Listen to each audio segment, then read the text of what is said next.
Welcome to The Explainer. Today, we're diving into a genuinely fascinating concept straight from Steve Chandler's work on motivation. We're talking about the creative power of motivated language.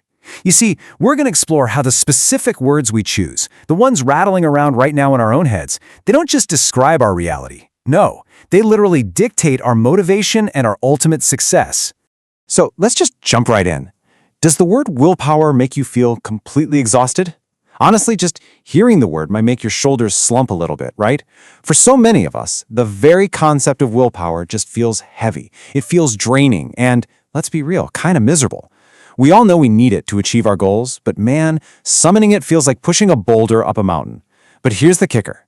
Chandler points out that the problem isn't actually with your character. It's not your drive. The problem is entirely rooted in the vocabulary we're using to describe the process.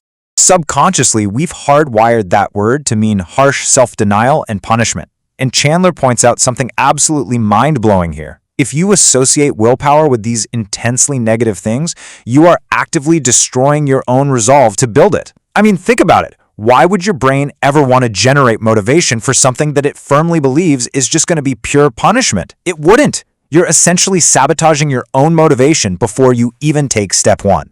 So to increase your resolve, it is absolutely crucial to start forming entirely new word associations. Which brings us to Section 1, the weightlifter's secret, reframing failure. Roast 'em. Now, this is a real, actual phrase you'll hear bodybuilders yelling to each other across the gym floor. Chandler uses this to highlight something pretty incredible. When someone is lifting heavy and struggling, their buddies aren't saying, "Oh man, I'm so sorry you're in agony." No way. They are actively celebrating the discomfort. They're shouting "roast 'em" because they've completely re-engineered what physical exertion means to them. They've taken a situation that is objectively difficult and wrapped it in entirely different, highly motivated language. Just look at the sheer contrast between normal, everyday language and the highly specialized vocabulary of a weightlifter. To you and me, failure is a negative, right? It means you stopped, you couldn't do it, you lost. But Chandler points out that to weightlifters, failure is literally success. Why? Because unless they lift a weight to the absolute point of failure, their muscles just aren't growing. They know this biological fact, so through sheer repetition, they've deliberately programmed themselves to use the word failure in a strictly positive sense. And what we'd normally call pain, something we usually run as fast as we can away from, they call the burn.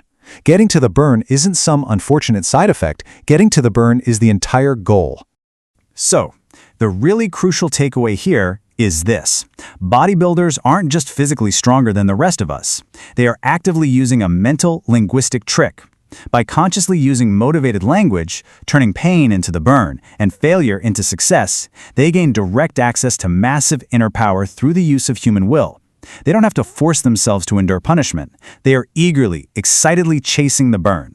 It's a complete shift in reality, and it's all triggered by a simple shift in vocabulary. Let's move on to Section 2, the philosopher's trick, featuring Alan Watts. Now you might be wondering, okay, how does this apply outside the gym? Well, let's look at the philosopher Alan Watts. He faced this massive internal paradox. According to Chandler, Watts used to absolutely hate the word discipline. He despised it because, just like our earlier example with willpower, discipline carried so much heavy negative baggage for him. It felt rigid, forced, and just generally unpleasant.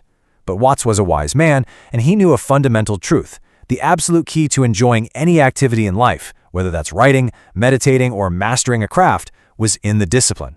So he was totally stuck. He hated the word required to achieve the very goal he desperately wanted.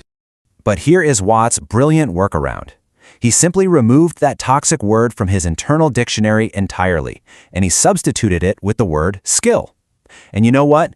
The moment he stopped trying to force discipline and instead started focusing on developing a skill, he bypassed that negative mental roadblock completely. He literally tricked his own mind into enthusiastic cooperation simply by swapping out a single word to unlock profound self-mastery. Which leads us to our final part, Section 3, becoming a word processor. It's time to edit your dictionary. Let's walk through exactly how we can actually do this. Step 1, be conscious of your language. Pay real attention to the words you're using when you face a challenge. Are you telling yourself it's a punishment? Catch that. Step 2, form new positive word associations. Swap out that negative word for a positive one. Turn your discipline into a skill. Turn your pain into a burn. And finally, step 3, guide your language toward personal power. Because as Chandler fundamentally concludes, Language leads directly to power. You have to be completely aware of the incredible creative potential of the language you use every single day, and then deliberately, consciously steer it in a direction that actually empowers you. So I want to leave you with this final provocative thought. What word are you going to reprogram today to unlock your personal power? Think about it. Is there a task you've been dreading? A goal you've been procrastinating on forever? What exact words are you using to describe it in your head? It's time to take control, become the word processor of your own mind, and rewrite your vocabulary. Because the moment you change your words, you truly have the power to change your life.